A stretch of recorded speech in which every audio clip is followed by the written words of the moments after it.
Well, good evening, everybody.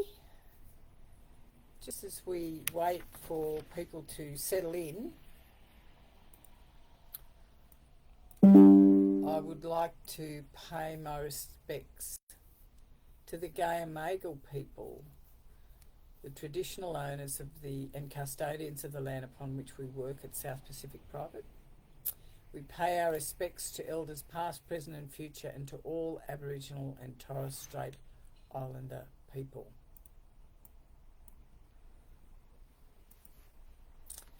So tonight we're talking about understanding trauma, and we've had an overwhelming response once we let everybody know this was going to be the topic for tonight's Facebook Live. And it's not surprising, because I think in many ways those of you that are listening this evening and those of you that will be looking at the recording later, you know that trauma is an emotional response to a distressing situation where our physical, emotional or spiritual safety was compromised. And we talk about trauma today in a way that we didn't used to be able to do that. When I can remember my father, who was a war veteran and saw a lot of action in the war, never spoke about any of his experiences, and never mentioned anything about what he'd experienced. And it was only when he died and I went to Canberra to find out, what had happened to him in the war, for example, did I discover, to my absolute amazement, this volume of action that he'd seen and all these medals that had been thrown in the back of a Globite suitcase started to make some sense to me. Now we're talking about tonight the impact and the lasting effect that trauma has on people, and it varies from person to person, and it can be negative following the exposure to traumatic events or the witnessing of it, and in some instances it can fade and disappear, but a lot of the time it stays with us and we actually hold it in our body. We often talk about trauma in terms of post-traumatic stress disorder or complex post-traumatic stress disorder, and what I'd like to say, I'll talk a little bit more about that later, but first of all let me just say, for tonight what we're talking about, okay, having trouble hearing me, well that's interesting, I'm not quite sure why that is. Not very loud. Can you help me with this, please? Sorry, we'll just take a minute. So they're saying they can't hear. And this is up as loud as it can go. Yep. So I'm a bit unsure why that is. And I'm sorry. I'll just have a quick look before I continue. Settings, yep.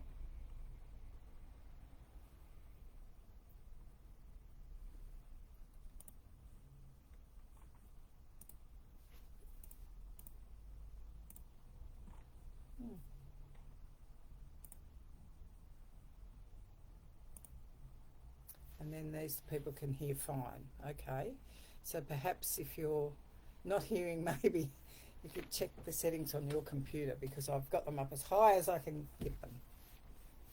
So let's just come back. So we're going to talk about understanding and identifying abuse and trauma, and we're going to try and clarify the difference between PTSD and complex post-traumatic stress disorder. And I'm going to make an assumption here that most of you that are listening today have either witnessed some sort of traumatic event, or you've lived through it, or you're still dealing with it and processing it, and hoping many of you have had an opportunity to integrate some of your experiences. So abuse is an action or experience, overt or covert, intimidating, controlling behaviour. And at South Pacific, we refer to childhood abuse as anything less than nurturing. Now that's a very wide window, but when you consider children and how an adult's behaviour impacts them, anything less than nurturing does deeply impact the psyche of a child.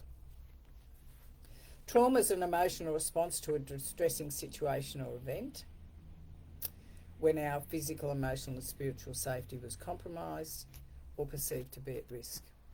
And both trauma and childhood abuse disrupt the attachment and attunement process between child and caregiver, leading to developmental immaturity. Now, you know, most of you know that at South Pacific we work with the foundation of Pia Melody's model of developmental immaturity.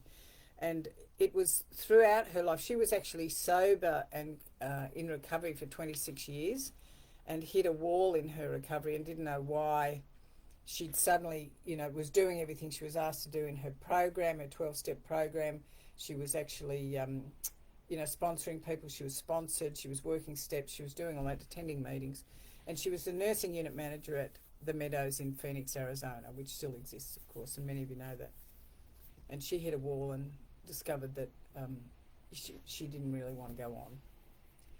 And what had happened was, back in the day, the amount of what we talked about in terms of trauma was not how we talk about it today, but more we talked about, soldiers being and war veterans being shell-shocked after being in a war.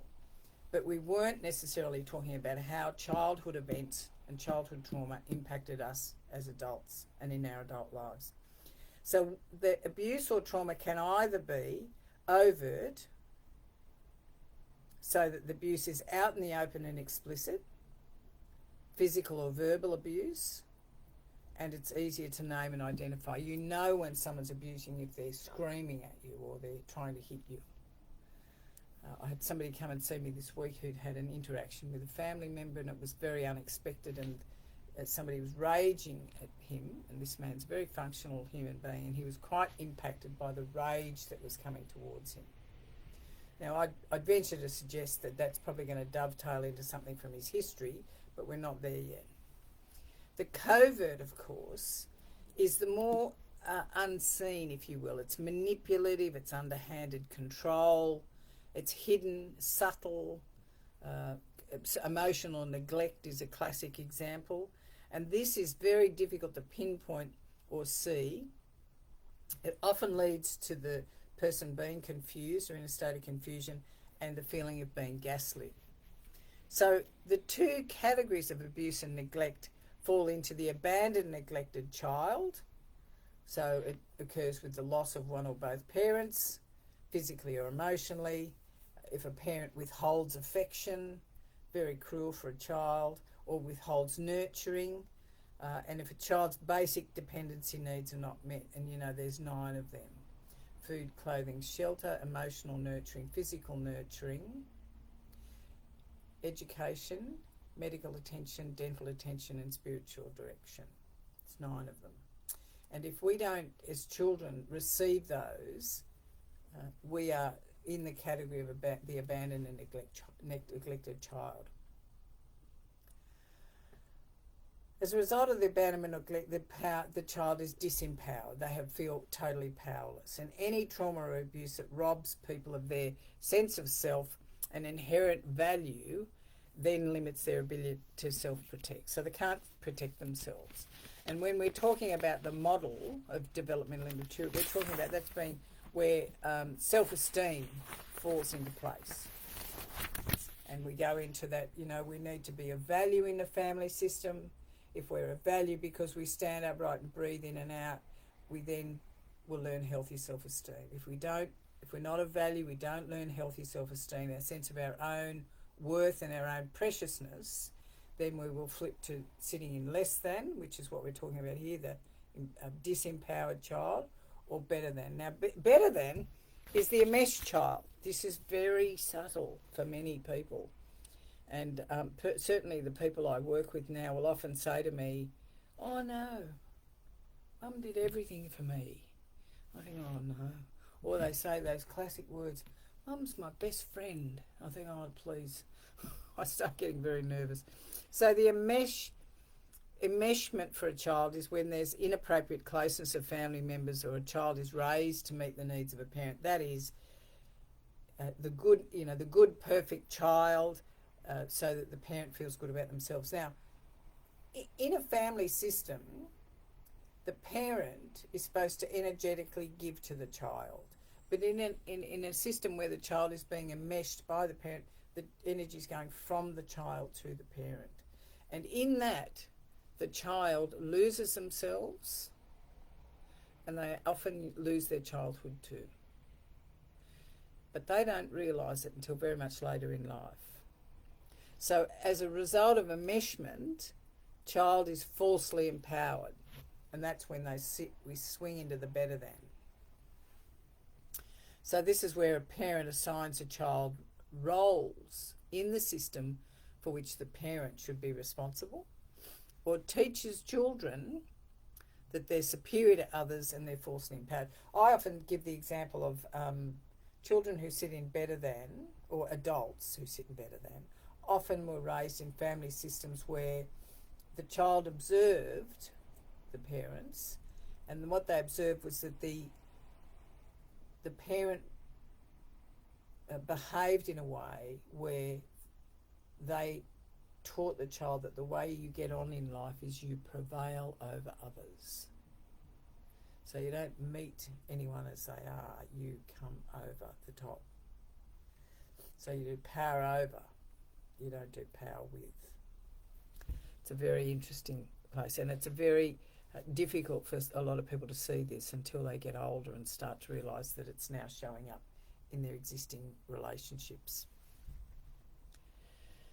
So the interesting thing about this is that sometimes for the better than children, it doesn't feel like they've been abused, because how that shows up in their adult life is, I live in the right suburb, I drive the right car, my partner's the right sort of person, they look good on the arm, good handbag, my kids go to the right school, I have the right job, I wear the right clothes, blah, blah, blah, blah, blah. So I look fabulous on the outside, but I'm Diane in here. So the enmeshed person, the enmeshed child who grows up into adulthood, who sits in the better than, will find a very hard time. It's when addictions often come straight into that, because it's too painful. Now, just very quickly, trauma and abuse, I think you all know, there's a number of different types of trauma and abuse. There's physical, which could be, being hit or beaten, but it also could be the withdrawal of physical affection. There's emotional, which is, of course, that power imbalance I was talking about. There'll be a lot of verbal or non-verbal communication and threats. This is where enmeshment falls into this category, where the children meet the needs of the caregiver. Intellectual, not allowed to think my own thoughts. I get attacked for having a different thought to the family. I'm not taught also in intellectual abuse that life is full of problems. We're going to have them. Sexual trauma and sexual abuse, you know about that, and that can be anything from voyeurism and exhibitionism to actual sexual abuse, rape and sexual abuse of any sort for the parent with the adult on a child, and any form of sexual interaction between a child and child and adult, not necessarily a parent, is abuse. Spiritual trauma, financial abuse, and social abuse, where the parents are inhibiting where the kids want to go, who they want to play with, all of that sort of thing. So that's like, don't play with Mary, I'd rather you play with Jane, because I'm friends with Jane's mum. So there's a lot of interaction. You can't actually socially just find your own level with your own friends. So it's important to understand that we're not only impacted by the event or the trauma and by what happened. It's not necessarily just what happened, but it's what happened in the absence of the empathetic other. In other words, the event happens to me. What do I do with that? I have this terrible event. I have nobody I can tell. Who do I tell? Where's the empathetic other to support me? How do I support myself if I've never been shown how to do that in my life? Is it my fault that it happened? Have I brought it on myself?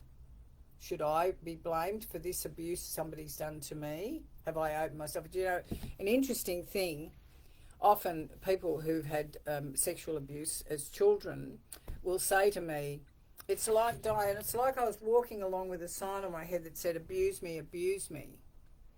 And I say, well, maybe, but perhaps there's another way. I think there's another sign. And they say, what do you think it is? And I say, I think the sign says no one is protecting this child. And I think that's the difference, because you're not bringing it on yourself. No one's asking for it. But in some ways, like we're kind of set up to do it because of our trauma bonding, and I'll come back to that in a moment. So, you know, if I did share it with someone where my feelings minimised or negated, and was my reality denied? And I mean, how many times have I heard that when, you know, an adult will tell me that as a child they went to their parent or they went to the school teacher or they went to somebody in authority and they weren't believed, and perhaps they're shamed for it. So you get the double whammy. Not only you've had the trauma, then you've had the fact that you've been disbelieved. This is shocking for children. Now, our nervous system becomes totally dysregulated if this is what we've experienced. Now, we know about fight, flight, freeze and fawn. We all know that that's what we do. That's what the body does. It's the body's stress response. It's our instinctual and automatic reaction to danger. And if we experience abuse or trauma, if we leave it unprocessed, which of course many of us have because we didn't have any support to do anything else, our nervous system can become hypervigilant and dysregulated, and this is what is responsible for the symptoms of PTSD and CPTSD.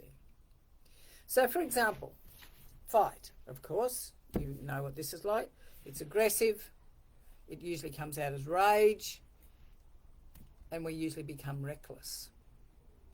Now, the one thing I'll say about fight, and this can happen too, is we perceive rage as always going out.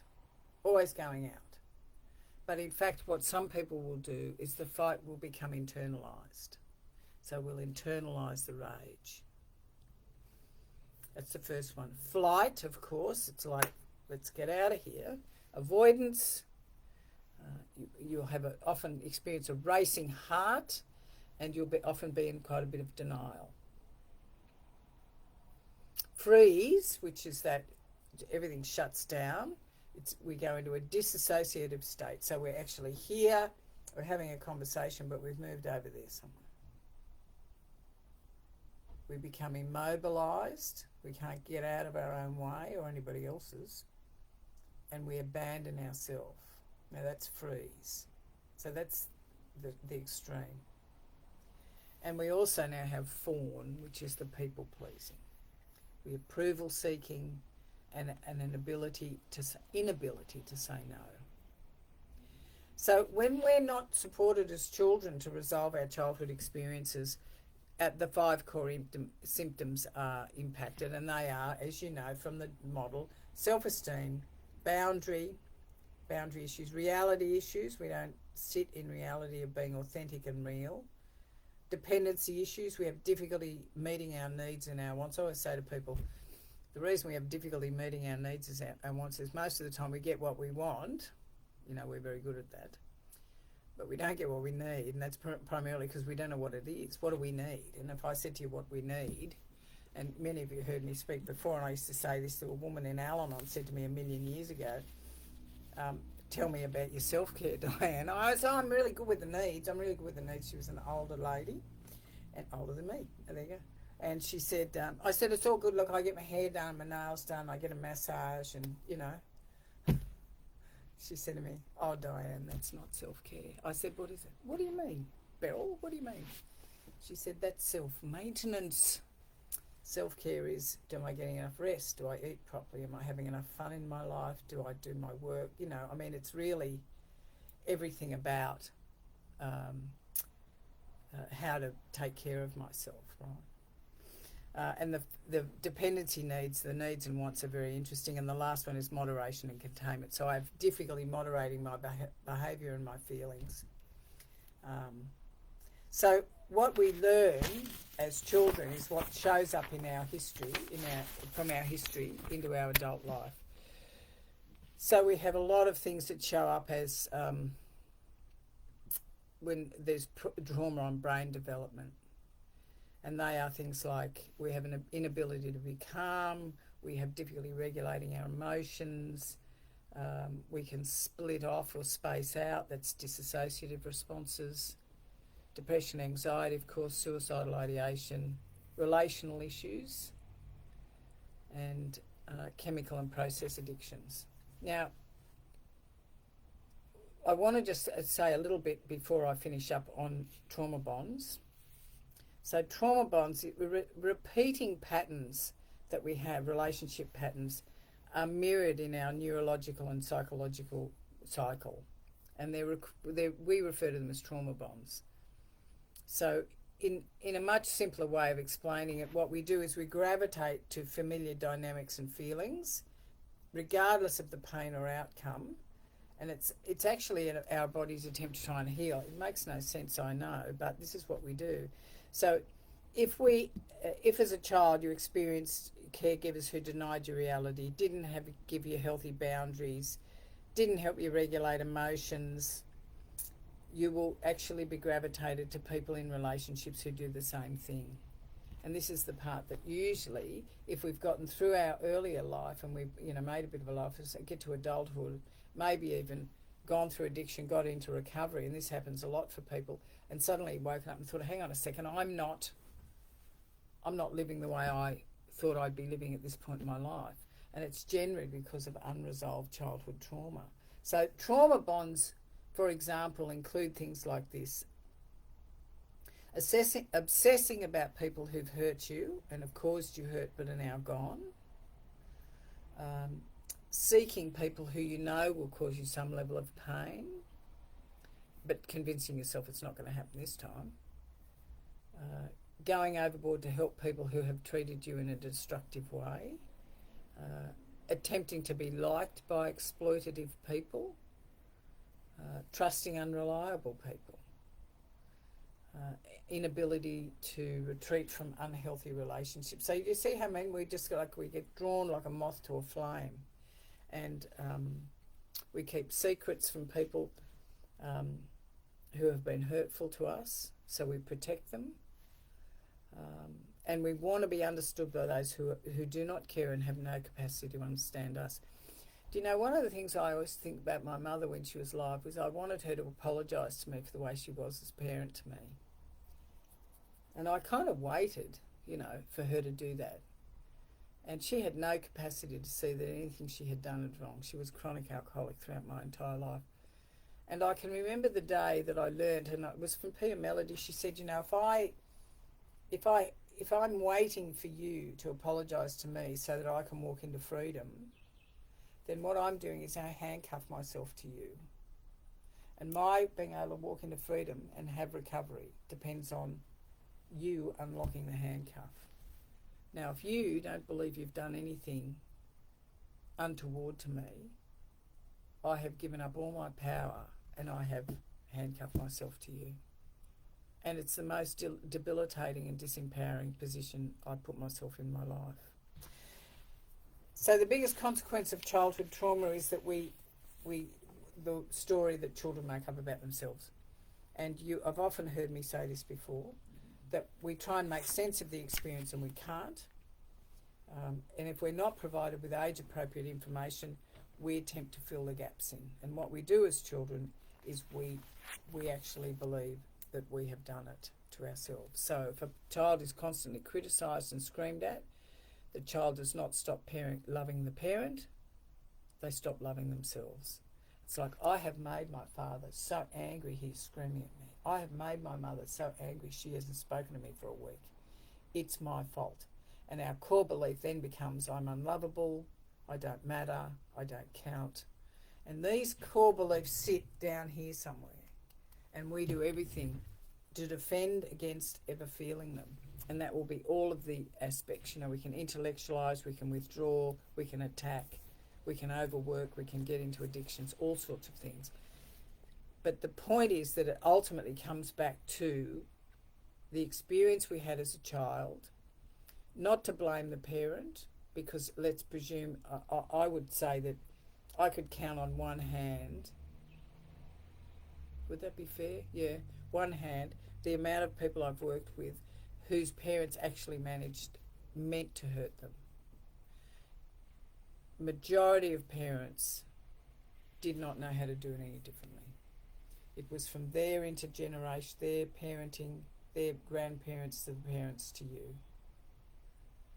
The difference is that today, in our world, we have an opportunity to stop passing on the intergenerational trauma. And I think that's a powerful thing. If you've always been in survival mode, so is your body until you teach it how to be safe. And that's Dr. Nicole LaPera, who does the holistic psychologist. So PTSD is a symptomatic of unprocessed trauma resulting from a one-time event or experience. Perhaps a car crash, death of a parent, sexual assault. PTSD, it's complex PTSD, and in PTSD you will experience hyperarousal, which is the sense of threat, intrusions in your thinking, and avoidance. I had a situation recently where a client came to see me because he'd watched, Baby Reindeer. And whilst watching this in the comfort of his own home one evening with his partner of long standing in a monogamous relationship, an entire memory came back to him about being sexually assaulted 20 years ago. He had always been aware, he knew that it had happened, it wasn't a repressed memory, but he'd done what we do sometimes with traumatic memory, he'd suppressed it. It's like, well, I'm just going to park it over there and I'm not going to talk about it very often or think about it very often. But because of the visualisation of Baby Reindeer and a couple of scenes in it, for those of you who have seen, you'll know what I'm talking about. For those of you who haven't seen it, you don't necessarily need to. But it all came flooding back to him. And, so we've been doing some serious work about going back and unpacking his history. So it's very interesting to me how it turns up in our lives. What else do I want to say here? Let me think. I think that we're probably just about at the end. I'm going to look at the some of the context in a moment. The CPTSD symptoms, also the hyperarousal, the intrudence and the avoidance, but also the things that are unique to complex post-traumatic stress. This is where you've had a number of different events that have consistently happened in your life, a number of different traumatic events.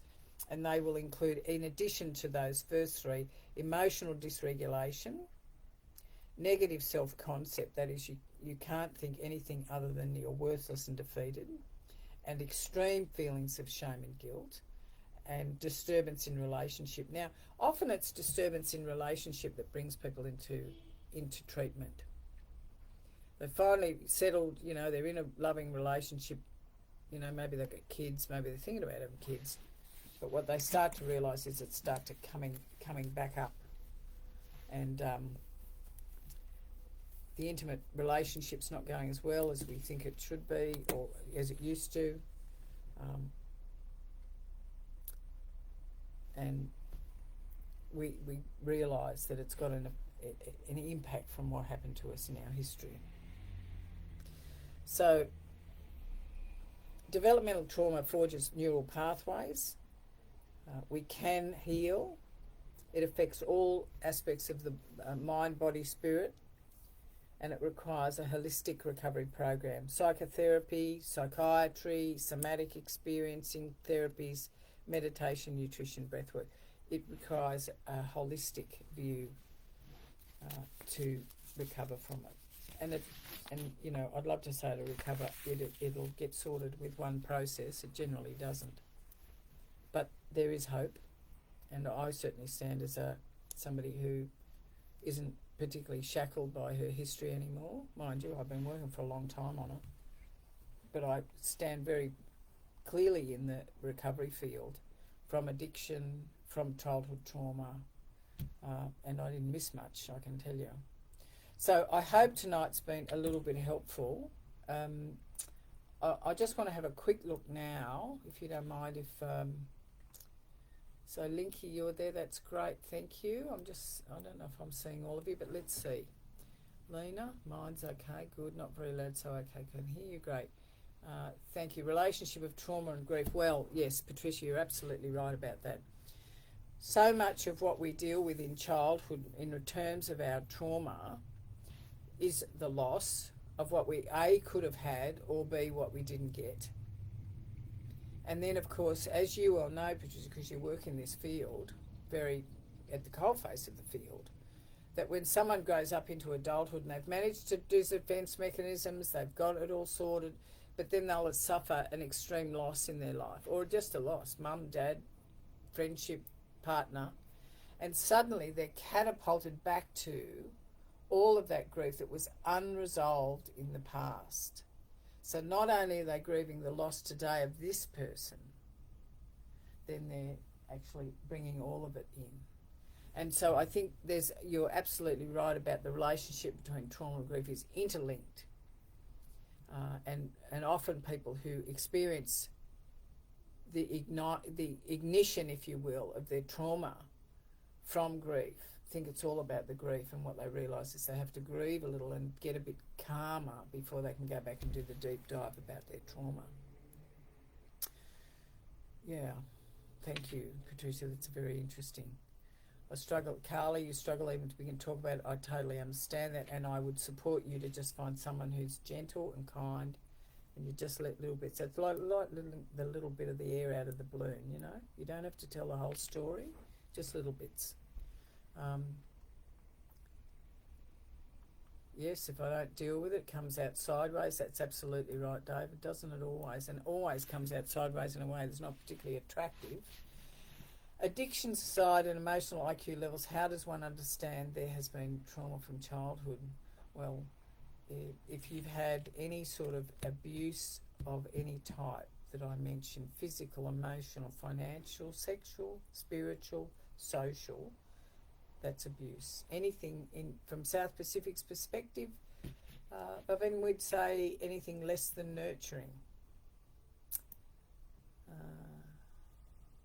Thank you, Rachel. You told me that one time. I'm right now.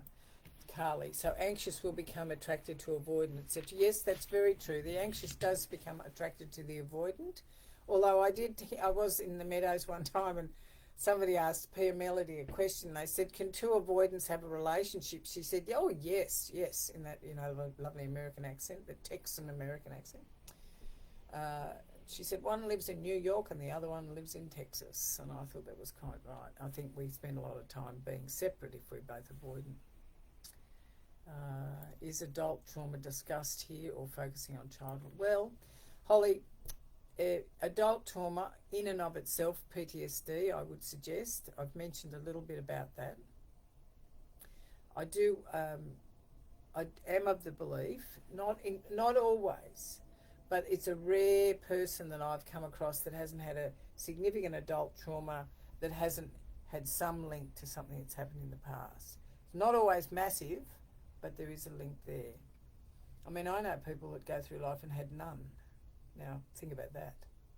I also know many who've gone through life and had plenty because of their history.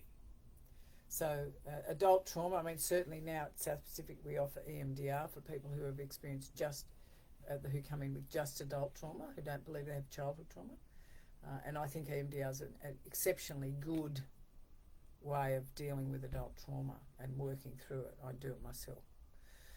CPSD and CPD affect those with ADD, and are there different methods to treat this? Carly, I can't really answer that question. I would have thought when we have people, the clients at South Pacific who are ADD or ADHD, and they have any sort of trauma, we treat them the same way as the people that don't have ADHD.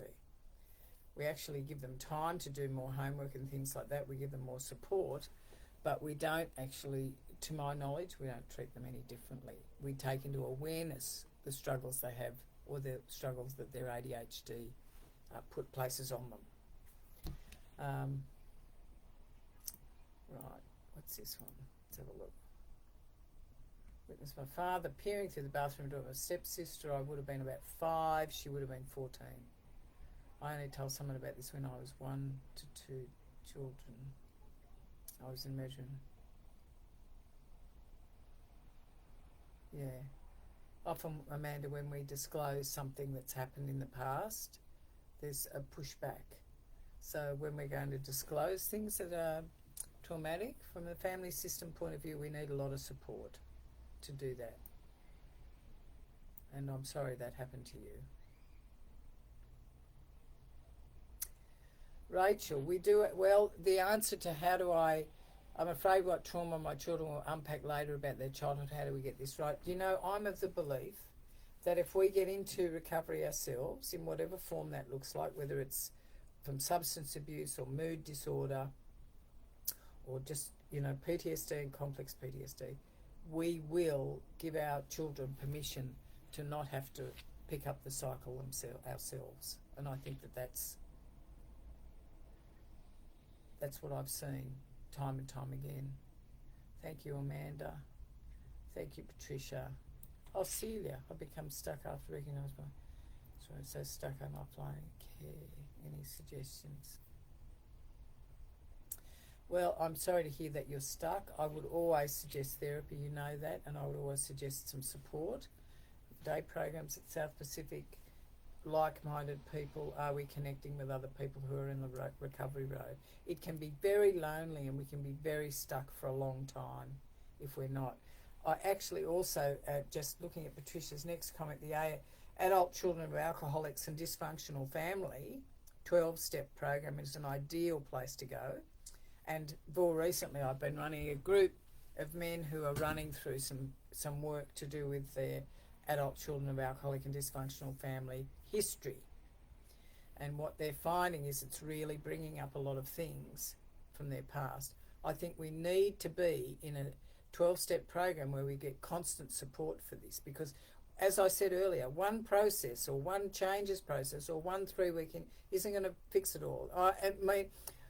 My comment about trauma and in fact any sort of recovery is if life is a 5,000-piece jigsaw puzzle and you come into South Pacific, if that was your choice, and you do all the work and you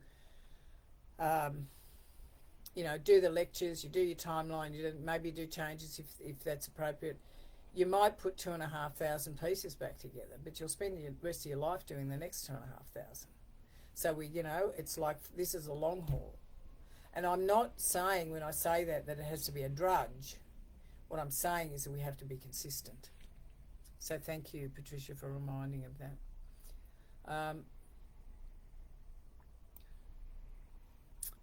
Thank you, Chantel. That's very kind of you. Nice to see you on board. Thank you, Patricia. South Pacific is my best place for CPTSD. That's wonderful, Patricia. I'm so delighted to hear that.